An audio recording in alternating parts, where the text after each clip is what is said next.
Hello, everyone. This is the Get Stuff Done podcast with your host, Gordon Dudley. Thanks for joining us on the latest episode. Today, I am really delighted to be joined by yet another fantastic guest. His name is Ashwin Mathews. He is the CEO of Dopplio, an AI video personalization tool that helps recruiters get more clients and candidates by automating their cold video outreach. He's originally a software engineer. He's currently based in San Diego, USA, and he went from hacking drones at a startup to running a health recruiting firm, which is when we met a couple of years ago. He's gone on a fantastic journey through to selling that and now starting up another company. So he is, without doubt, another great example of someone who can get stuff done. Ashwin, thank you for coming on the podcast. Thanks for having me. So we met now a couple of years ago on a program for recruitment agency owners, myself with RDI and yourself with not Dopplio, but another company. Give us the background on what has happened since then. Yeah, so since that program, I think we continued growing. It was Emma Recruiting, the telehealth recruiting firm we started during lockdown. And the original plan was I was building Emma Recruiting with my wife, Emma, who had a recruiting background. And the original plan was to build it for her to kind of run, and that was going to be her business. But then once we had our first son, priorities kind of changed. And so I started looking for some kind of exit opportunity, and we ended up finding the right one.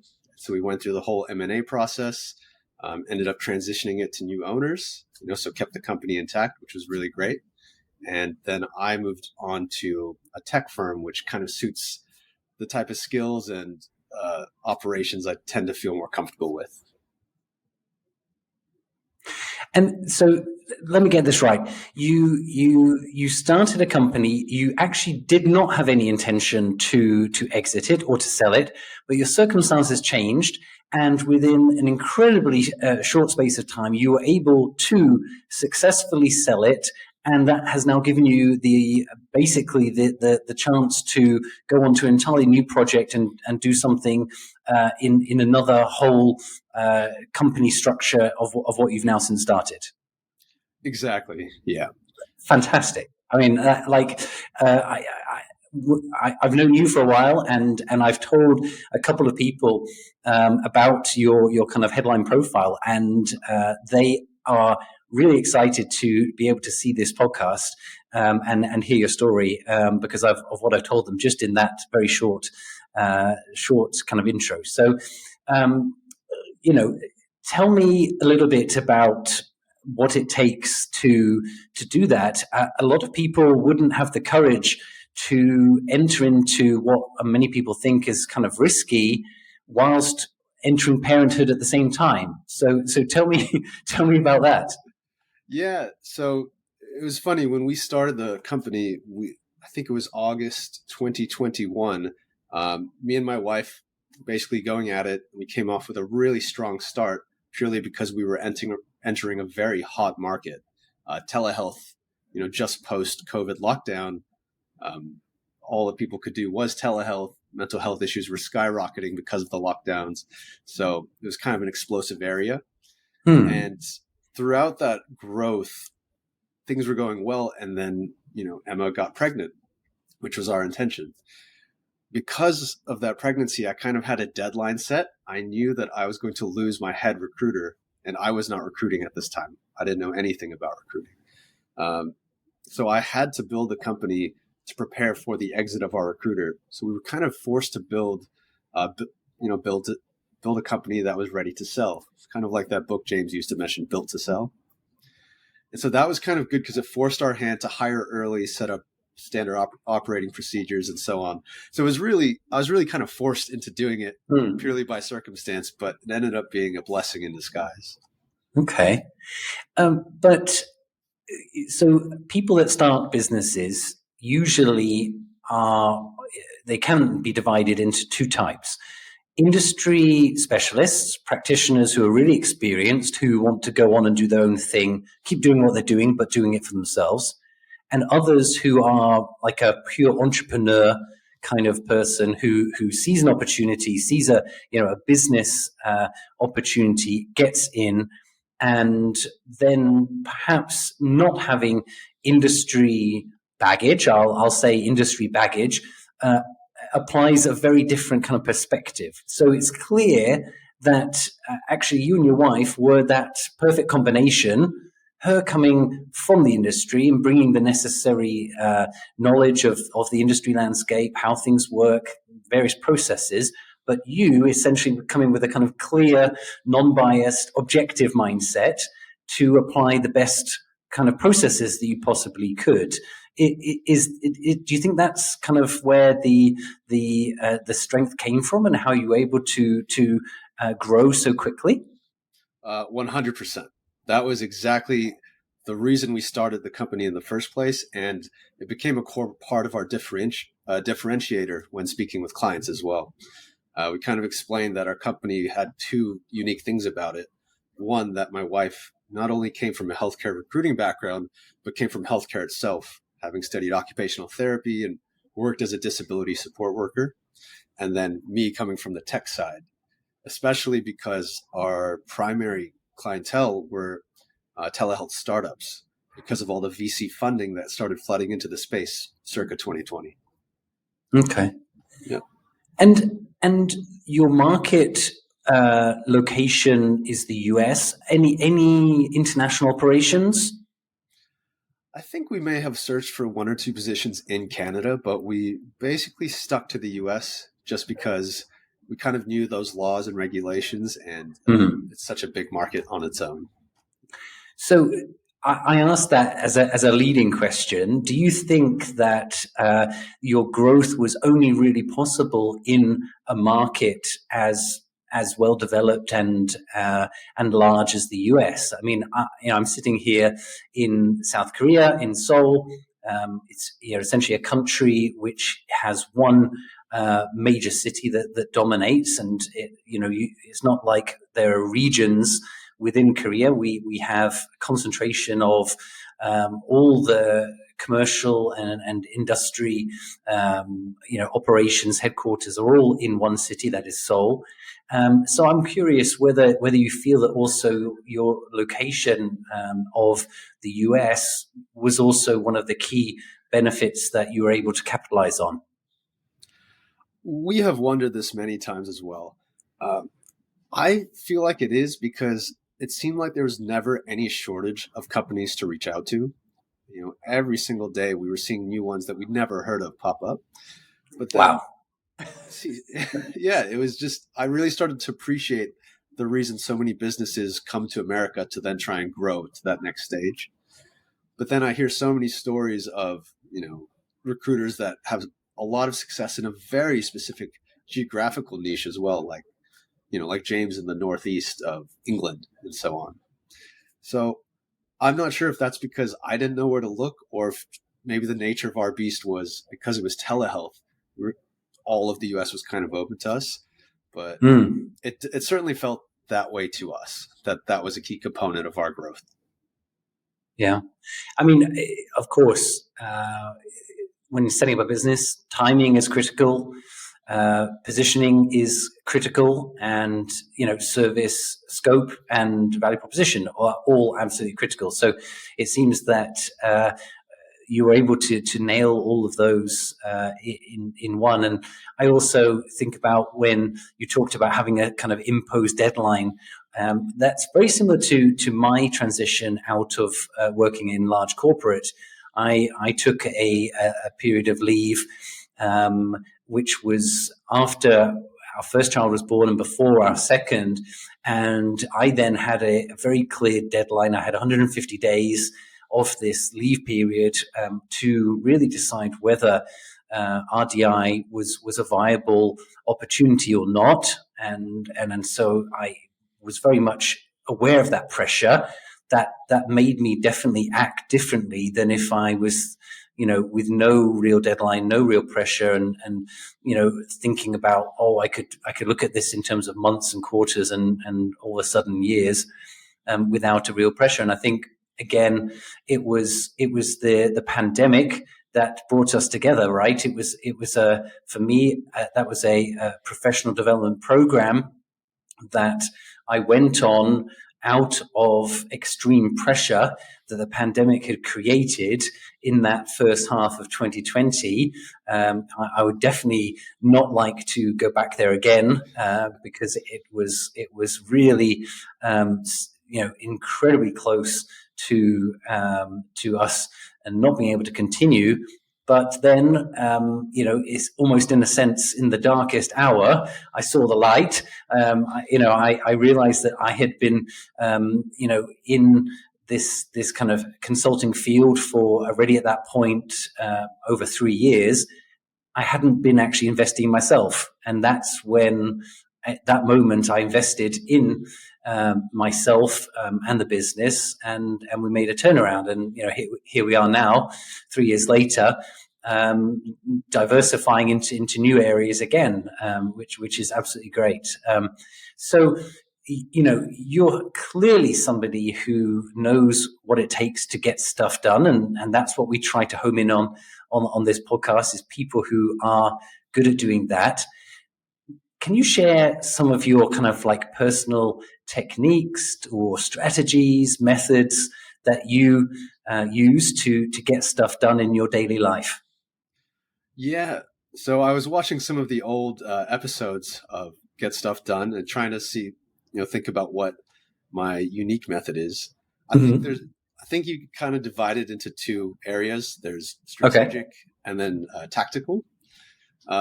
Strategically, I think the only unique thing I do is I place a lot of value on the amount of energy a task takes. So I'm not sure if you know this, but I'm doing most of this company by myself. I didn't raise any outside funding. It's bootstrapped from our company sale of Emma Recruiting. So I'm doing most of the coding myself. So because of that, it's very easy to get burned out.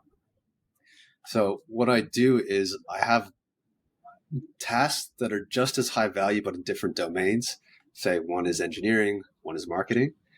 And when I get tired of one, often what I used to do is I'd take a break, but I wouldn't just sit and do nothing. I would do some other task, right? I'd like maybe play video games or go on a run, play a sport. And so I've kind of found a way to then switch gears into a different task that's still in the business, kind of moving us forward. And I sort of call it like mental crop. What do they call that? Crop circulation? Crop rotation. That's right. Farmers, they'll grow different crops. Yeah, season by season. Yeah. Yeah. And that's kind of how I view that. That was one thing that I do. Mental crop rotation. Okay. Mental crop rotation. Exactly.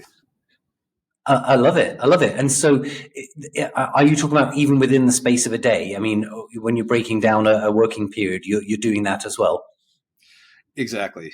I tend not to have real strict schedules with like time box stuff. I know it works really well for some people, but for me, it just doesn't. So what I'll do is I'll just focus on my task and try and get it done. And if I'm having trouble concentrating because I've been at it too long, I will obviously take a break, go outside for a bit, but then I'll switch to a completely different domain that I still find interesting. Like maybe I want to learn about marketing, so I'll go read the Alex Hormozy book, or watch like a YouTube video that covers the tools that I need to install that I'm kind of excited to learn about. Yeah, I think I have to share with everyone, one of my definite takeaways from knowing you is that you are always continuously seeing what the latest, best, new developing technology and tools are. I think you clearly have a thirst to get into those kind of things, and I think that obviously percolates into your business to be able to develop the best possible processes. Is that something that just kind of came naturally to you, or is that something that you consciously do? I am definitely interested in it from a young age. I just find technology very fun. something you can do kind of remotely from anywhere. But I think also the job I had when I was hacking drones, that was at a local startup here in San Diego. I remember my CEO telling me that one strategy they'd employ is the computer industry is often, and the tech industry is often very far ahead of other industries just because of the nature of the progress. You can build the equivalent of a skyscraper in software and tear it down and rebuild it completely different in like one day, right? Which you can't do in other industries because of physical limitations. And so he thought that there was a lot of value in finding strategies that worked in tech and applying them to other industries. And so once I saw this pattern, I thought that this would be a cool thing to bring to recruiting once we started our recruiting business. So I would look for patterns in both technology and more specifically in information security and cybersecurity, which is like the bleeding edge of the tech industry itself, in my opinion. And so once I saw that, I couldn't unsee it. Yeah. Yeah. No, I mean, you've explained it in very simple terms, which is somebody who is good at communicating, but actually that's a pretty smart and intuitive insight to have, and I think that is definitely clearly led to your success. Tell me then. Where were you at when it came to deciding your latest venture with Dopplio, and how did you see that opportunity? How did that come about? So this actually came about very organically. I had obviously always wanted to try and build a company, a tech company. And this came about because, again, of our kid. Me and Emma, I think around November 2021, when it was just me and her, she was pregnant and getting quite tired of doing looms all day. She was spending about 2 hours, and I'm sure maybe you know this pain, 2 hours a day recording mostly the same video, because when we sent them to clients, they just loved them so much that we'd get so much new business and meetings booked. But 2 hours a day, as she was in her first trimester, just got so stressful that she said, Ashwin, I can't do this anymore. Can you figure out some way to get me out of this? So I spent maybe 2 or 3 days and just wrote a quick Python script that quick and dirty, but it worked. And that was what ended up being the very first iteration of Dopplio. And we used that internally for a year and sent out thousands of videos. And it just worked so well that when we showed people at the in-person meetups for that recruiting program we did, others started asking us for it. And that's how Dopplio was born.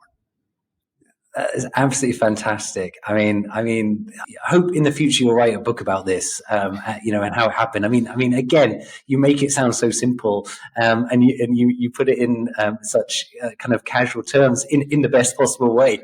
But 99.9% of people don't see that and then act on it, let alone actually make it happen. So, what's the origin of the name Dopplio? It was supposed to be I was looking to call it Doppel, based off doppelganger, because you're essentially cloning yourself, right? But as common with many startup names, all the good domains were taken. Doppel.co, Doppel.com. So we slightly modified it to Dopplio. I see. Okay, but that's still the kind of the essence of the meaning. Okay, that's interesting. And so now, what kind of stage are you at now? You said that you had been running the business entirely yourself.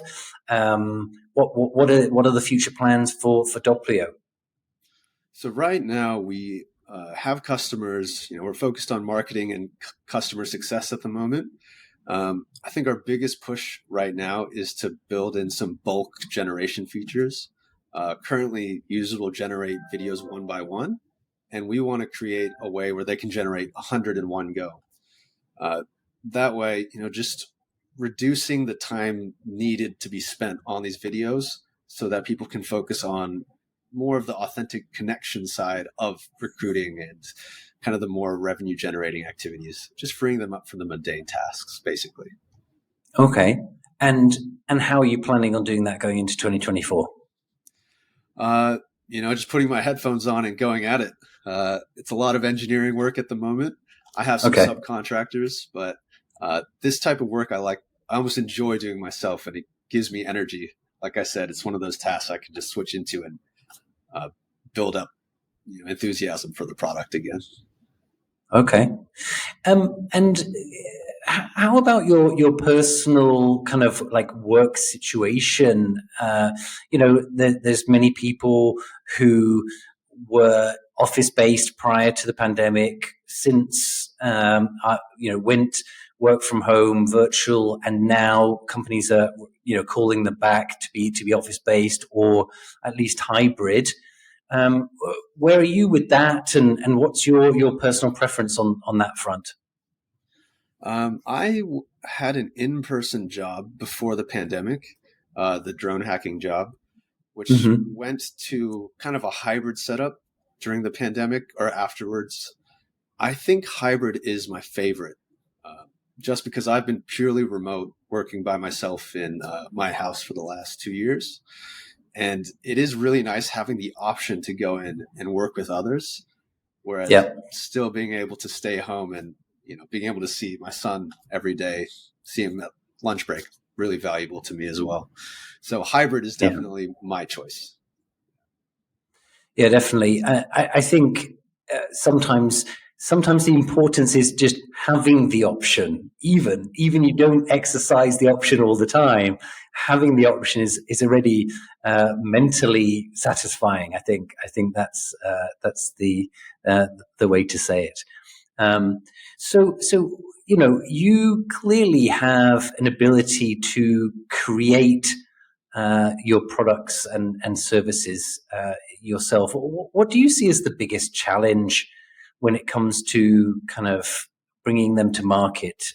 What is it that is the hardest part of your job, if you like?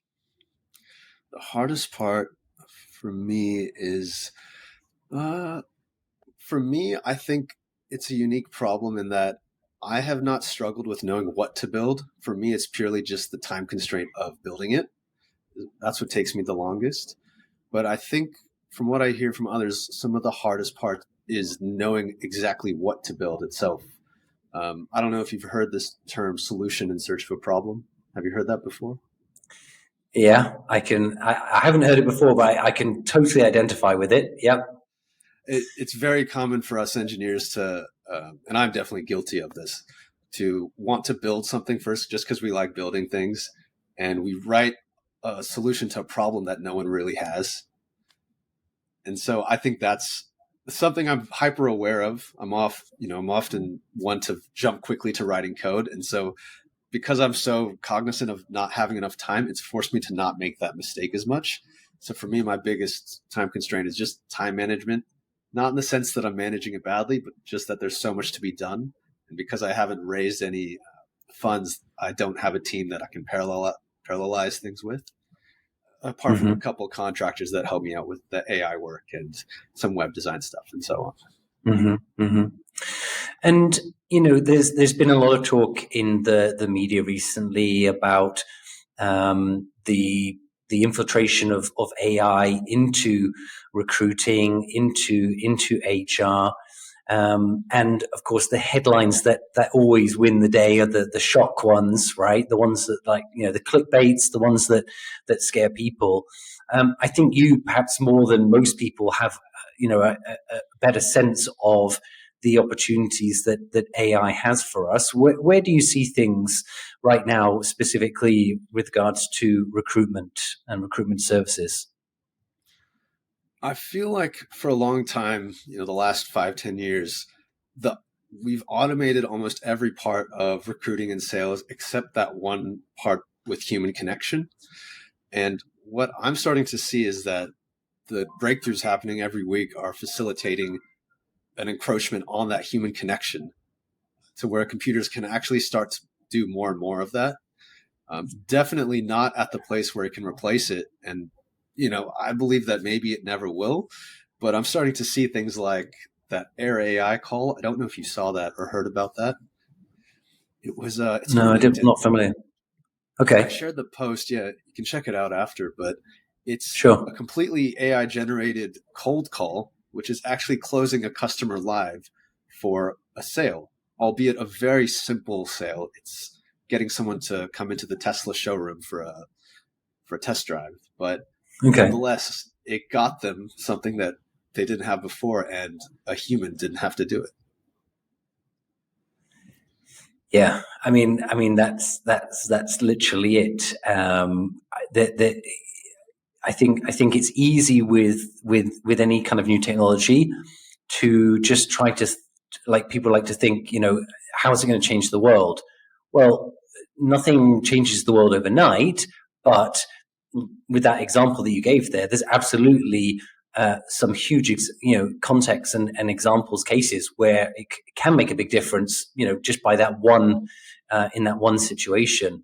Definitely, if people get more comfortable, if it's a point where you're not able to recognize, then that comfort is already guaranteed. If you're not able to detect the difference between a real person and an AI generated operator, then you're not going to have any concerns or worries.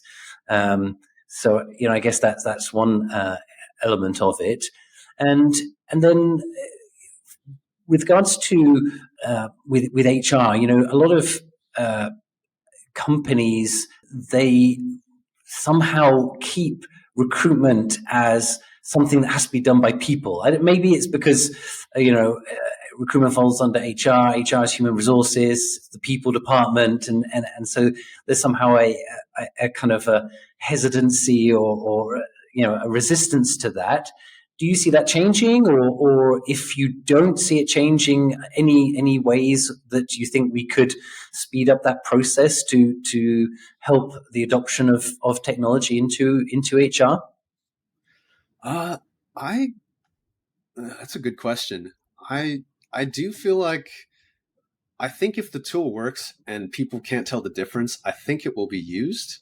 As an end user, I know I personally will always get frustrated if I get an AI chatbot and I try and talk to a human as soon as I can. But I guess if it was as realistic as a human to me, I guess I wouldn't mind, as long as I was getting the answers I needed. So I guess, to answer your question, I would think that maybe, I'd say like maybe a 60% chance that it does happen and that humans do get removed from uh, that aspect a little bit. I do think at some higher level roles where it becomes more about network and um, less about qualifications and more about like deep repeated conversations, more headhunting style, I feel like that will never be replaced by AI. But again, I could be completely wrong. Maybe it could blow us all out of the water in 2024. Yeah, I guess that's uh, the challenging point, is the constant evolution of the technology means that you've got to kind of stay ahead, and that's what's great about professional communities like the one that we were in together, right? Where we were sharing best practices, and especially because we were, well, I don't know how many different countries were represented in that group, but at least half a dozen, if not more. And so it's interesting for me. I mean, I was certainly the only one based in Korea, so it was always interesting to hear how things are done in other countries. Is that also something that you've been able to take away, and have you seen any different ways of doing things in other countries that you've adopted or introduced into your company? Oh, that's a good question. Yes, but maybe a little bit more indirectly. Mm-hmm. I know I've lived a very international life myself. Like, my parents are Indian, from India. I born in the U.S. My wife's from Australia. I lived in Canada and studied abroad in Sweden and all that. I try and pick some of the best things from each country. That's how I try and live my life. And we noticed that people, especially people coming from the Commonwealth, like UK, and my wife, when she was recruiting, her accent was a really big hit. And I kind of learned to see like what British people did that made them so, socially pleasant to be around. And it was those rules that they teach you. I think that famous book, Never Split the Difference, teaches this, When someone says something, agree and add, right, to build rapport. Mm-hmm. And when we were building our company, we made that as part of the training, like breaking down into tactics, rapport building, very explicit, and teaching agree and add, framing, and all sorts of things. And I feel like a lot of that came from the exposure I had to the different countries and just how they took an approach to rapport building. But that's like the main one that pops into my head. Yeah.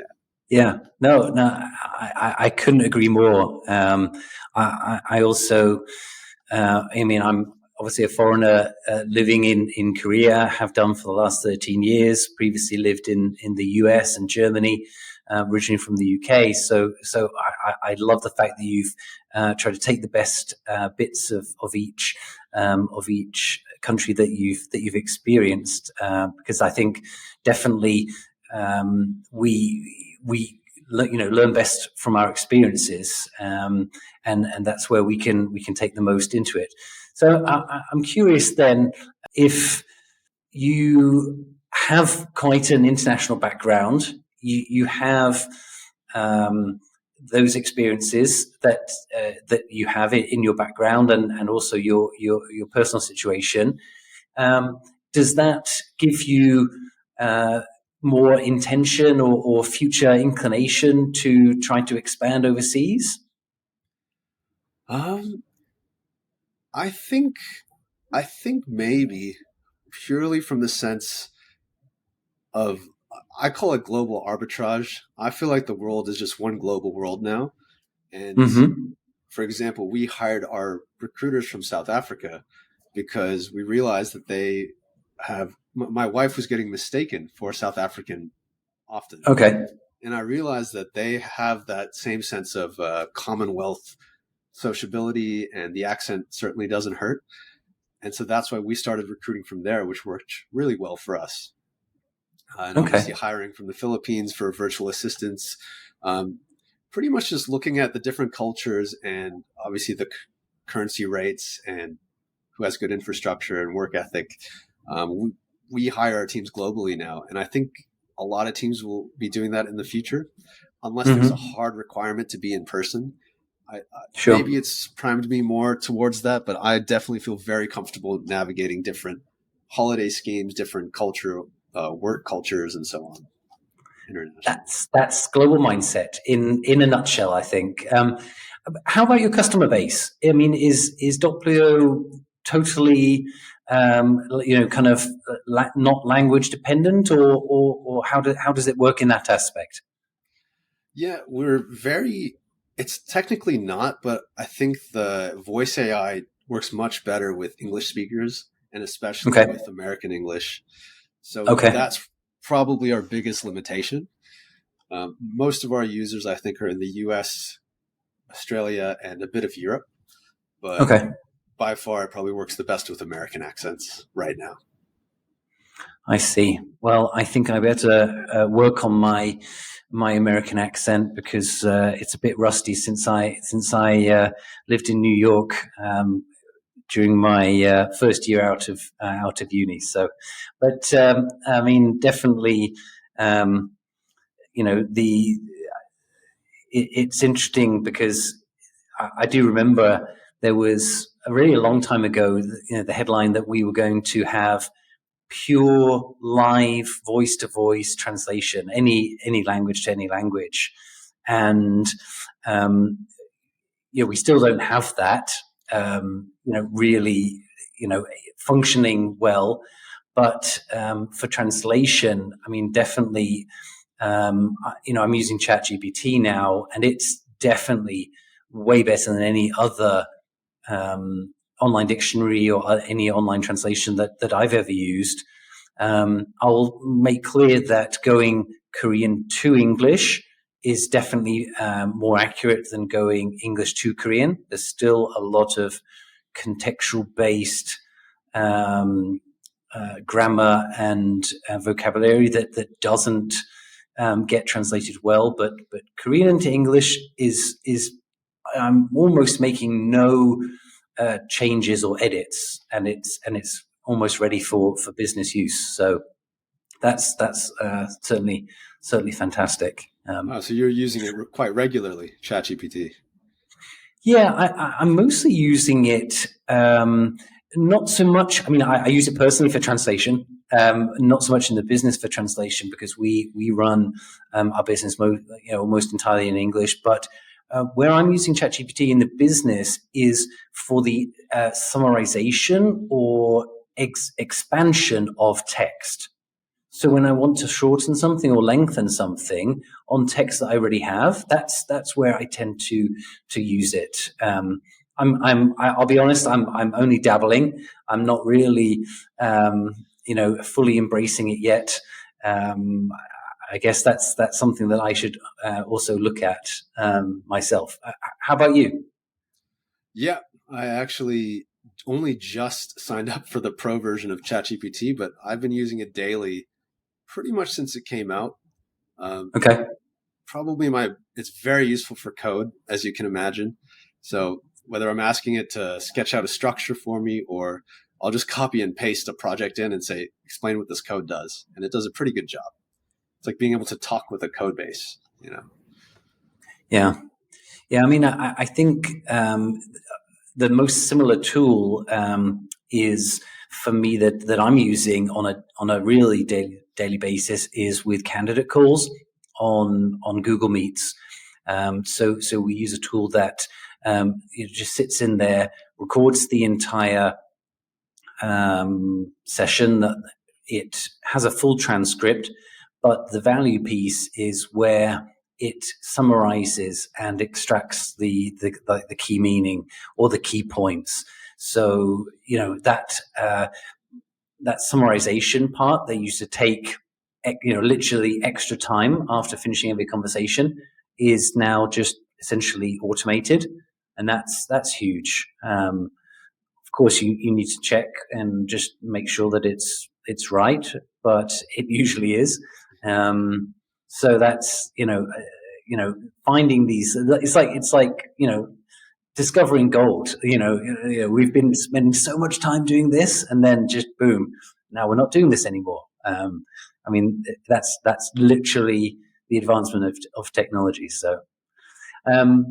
Right, Ashwin, we are almost out of time. So there's just one last question I want to ask you, which is probably a lot of people who listen to the podcast feel they're not brave enough to go out on their own. They maybe have aspirations to set up a business, but they maybe feel that they're not old enough, or they don't have enough experience, or they're not good enough, or whatever kind of reasons that they can come up with.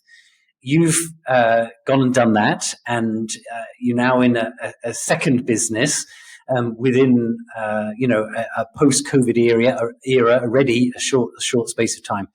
What would you say to people who are thinking about doing it but putting off or not taking the plunge? I would say that the one thing that surprised me the most when seeing all the people in James's program, and I've done a software-based group as well, is that pretty much everyone that stuck with it made it. Pretty much everyone that just kept coming back and doing the work made it. So I would say that it's actually more achievable than I originally thought before I'd ever dabbled in business, especially if you get yourself some kind of mentorship. That was probably the biggest thing. But yeah, most people I see that have stuck with it and have done the work have eventually succeeded with it. So I'm hoping that that's us as well. But it was very heartening to see, especially people that came in with no prior knowledge of the industry, such as in James's program, and they were seeing very good results. Like that was very, I guess you could say, reassuring to me coming in, because I also had no background in that sort of thing. Right. So if the fundamentals are right, then it's much easier to be successful than people think, and I guess that it's great to hear, because people will forever put up barriers, and I think a large part of the message that we're trying to put across with the Get Stuff Done podcast is that you just got to try. You've got to get started, and you won't know until you started whether it's going to work or not. And I think people sometimes, the other part of it is that life is long, right? There's that fantastic list online which shows many famous entrepreneurs over the last 100 years who actually only got started in their 30s, 40s, 50s, and even 60s. I was in my 30s when I started my business. Here I am now, 7 years on, still going. So on that note, I want to wrap it up. Thank you, Ashwin, so much for being a guest. Thank you for not making any comments about my Christmas jumper that I'm wearing today, seeing as it is that time of year. I'm reflecting the snow outside, that it's snowing right now here in Gangnam in Seoul. So I thought I'd bring it inside. To everybody listening, thanks for being with us for another episode of the Get Stuff Done podcast, and thanks for listening. I do hope that you will subscribe so that you can keep up to date with all of our weekly episodes, and I will endeavor to keep bringing you more fantastic guests every week to you every Thursday. This is going to be the last episode of 2023. But I'm really looking forward to 2024 and more guests and more tips and techniques of how to get stuff done. Ashwin, thanks so much for being a guest today. Oh, thanks for having me. Good to see you, Gordon. Thanks, everybody, and hope to see you on the next episode soon. Take care.